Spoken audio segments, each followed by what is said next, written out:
My entitled family.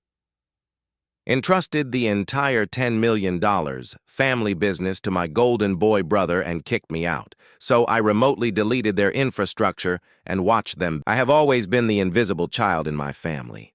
My older brother Logan was the textbook golden boy. He was handsome, played football, and could do no wrong in my parents' eyes.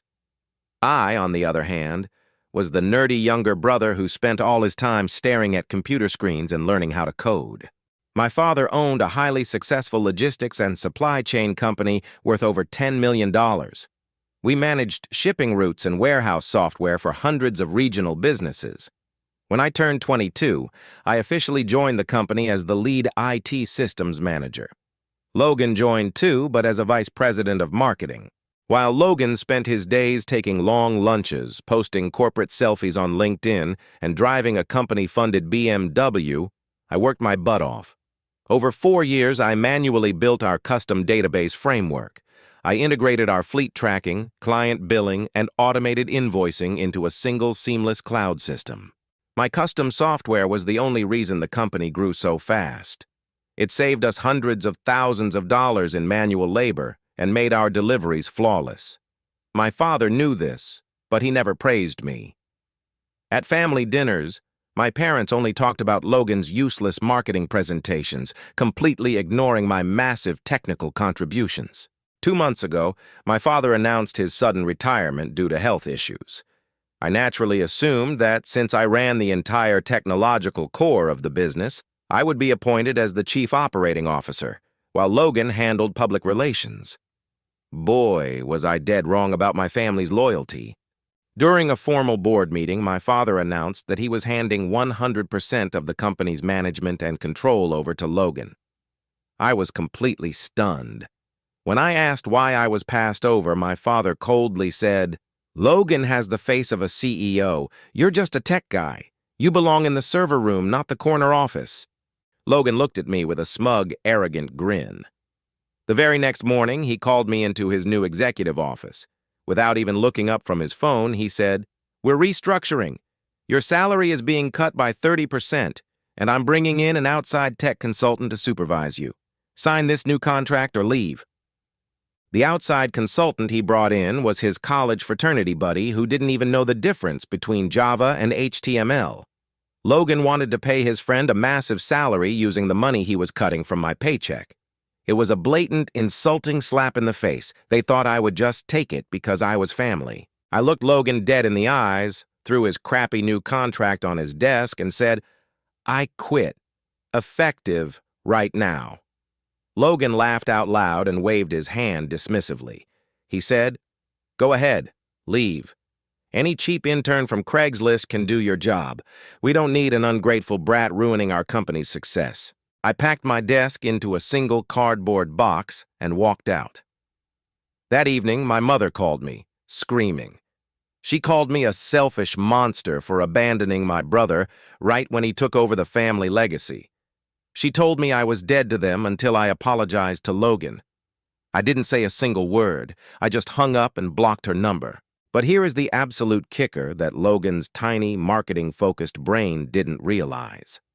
The entire cloud server infrastructure, the automated routing codes, and the API database keys were not registered under the company's name.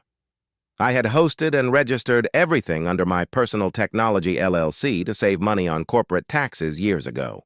The company didn't own a single line of the operational code. They only had a month-to-month service agreement with my personal LLC, which expired the exact moment my employment ended.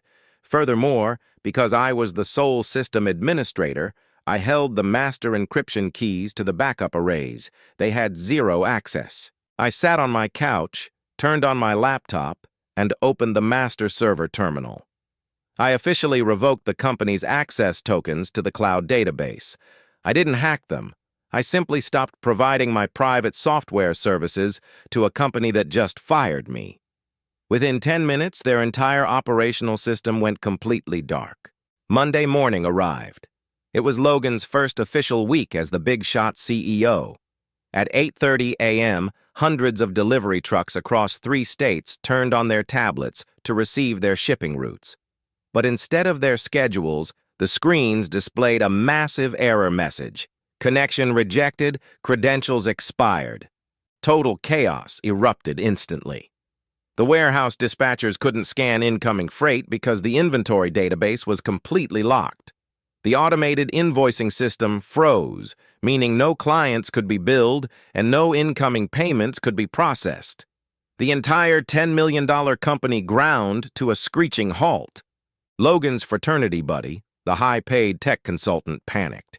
He tried to log into the master server backend to force a hard reset, but because he didn't have my master security clearance, the system interpreted his clumsy login attempts as a massive cyber attack.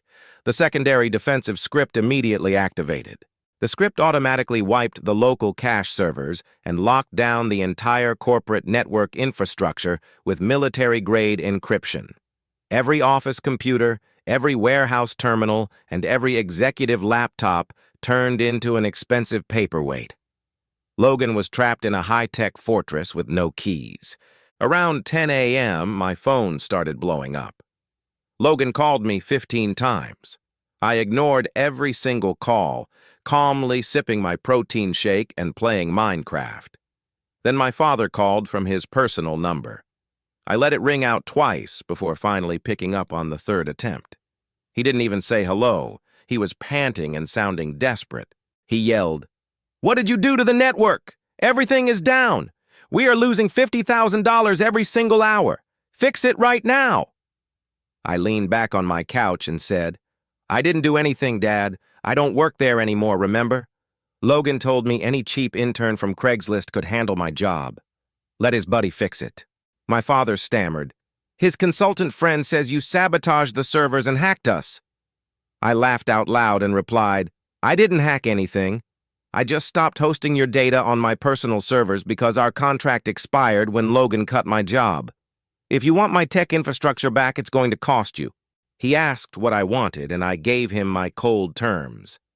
I want a formal written apology from Logan, a guaranteed 50% ownership of the company, and a contract naming me the sole chief technology officer with a doubled salary. You have 24 hours or I sell the routing software to your biggest competitor. My father went completely silent, then hung up. I knew they would try to find a workaround. Logan hired an expensive emergency cybersecurity firm to break my encryption. They spent all night trying to hack into my private LLC repositories, but I had spent years building that security system. It was absolutely bulletproof. By Tuesday morning, the cybersecurity firm officially gave up. They told my father that it would take months and millions of dollars to build a new system from scratch. And without the master keys, their current data was permanently lost. Meanwhile, our biggest clients were furious. They started canceling contracts due to missing deliveries. At 2 p.m. on Tuesday, there was a knock at my apartment door. I opened it and saw my father, my mother, and Logan standing there. Logan looked completely pathetic. His expensive suit was wrinkled, his eyes were bloodshot from lack of sleep, and his arrogant smirk was completely gone. My mother was silently crying. My father looked at me, his pride completely broken, and said, "Please, son, the company is dying. We can't survive another day of this. Logan has something to say to you." He nudged Logan hard in the ribs. Logan cleared his throat, looked at the floor like a scolded child, and whispered, "I'm sorry for disrespecting you. Please come back." I looked at them and said, "That apology felt completely fake, Logan, but I am a businessman, so I will let the paperwork do the talking." I pulled out the legal documents my lawyer had drafted that morning. It gave me 51% controlling interest in the company, making me Logan's official boss. I also fired his consultant friend on the spot. Logan looked like he was going to vomit when he read the terms, but my father grabbed the pen and signed the paperwork immediately. He knew it was the only way to save his life's work. Once the ink was dry, I sat at my laptop, typed in the master decryption code, and clicked execute. Within seconds, the corporate network sprang back to life. The delivery screens turned green, the warehouse scanner started buzzing, and the company was saved from immediate bankruptcy. But the power dynamic in our family had permanently shifted. I walked into the office on Wednesday morning as the majority owner and the undisputed boss. Logan was demoted to a low-level desk job with a massive pay cut. My parents tried to bring up Logan's promotion during Sunday family dinner a few weeks later. I calmly put my fork down, looked at my father, and said, "If anyone mentions Logan's career again, I will move the server infrastructure to a private cloud provider in Europe and lock the doors permanently." The table went dead silent. Nobody said another word.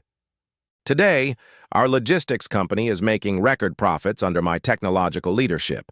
I automated our entire distribution system, making us more efficient than ever.